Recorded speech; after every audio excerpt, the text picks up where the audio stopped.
तो आज अपन एक क्वेश्चन करेंगे।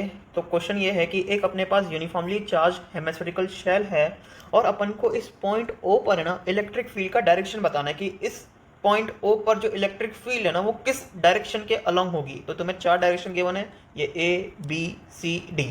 तो जो तुम्हारी इलेक्ट्रिक फील्ड है वो किस डायरेक्शन के अलोंग होगी ये तुम्हें फाइंड आउट करना है। तो चलो फाइंड आउट करने की कोशिश करते हैं।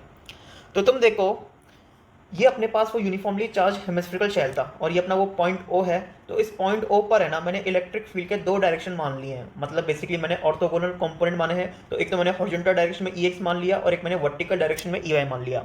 मैंने सेम तरीके का हेमिस्फेरिकल शेल यहाँ पर भी लिया है, वही सेम तरीके से यूनिफॉर्मली चार्ज है, वही सेम तरीके का पॉइंट ओ मैंने इधर पकड़ा है। तो इस पॉइंट ओ पर जो इलेक्ट्रिक फील्ड है ना, तो एक तो अपना हॉरिजॉन्टल डायरेक्शन में होगा EX और एक अपना वर्टिकल डायरेक्शन में होगा EY, बिल्कुल सेम वे में। तुम्हें सिमेट्री से पता चल रहा होगा। अब इन दोनों को क्या कर दो, तुम एक कंप्लीट स्फेरिकल शेल में कन्वर्ट कर दो। स्फेरिकल शेल अपना यूनिफॉर्मली चार्ज होगा और अपन को पता है कि अगर एक स्फेरिकल शेल यूनिफॉर्मली चार्ज है ना, तो अंदर वाले हर एक पॉइंट पर जो नेट इलेक्ट्रिक फील्ड है ना वो तुम्हारी जीरो होनी चाहिए। तो मतलब इस पर्टिकुलर पॉइंट पर जो नेट इलेक्ट्रिक फील्ड है ना वो तुम्हारी जीरो होगी। तो इनका जो रिजल्टेंट होगा ना वो तुम्हारा जीरो होना चाहिए। बेसिकली इनको समेशन करके कुछ ऐसा आएगा, ठीक है। तो EY और EY तो एक दूसरे को कैंसिल आउट कर देंगे और EX और EX तुम्हारे जुड़ जाएंगे। तो मुझे पता है कि अगर इस पॉइंट पर नेट इलेक्ट्रिक फील्ड जीरो होनी चाहिए ना, तो मतलब 2EX तुम्हारा जीरो के बराबर होना चाहिए, मतलब EX तुम्हारा जीरो के बराबर होना चाहिए। अगर EX तुम्हारा जीरो के बराबर है ना, तो बेसिकली जो इलेक्ट्रिक फील्ड है ना तुम्हारे केवल वर्टिकल डायरेक्शन में ही है। तो यहां से मेरे को पता चल रहा है कि जो मेरा आंसर है ना फिर वो ऑप्शन 3 होना चाहिए, मतलब सी के अलोंग मेरा इलेक्ट्रिक फील्ड का डायरेक्शन आएगा।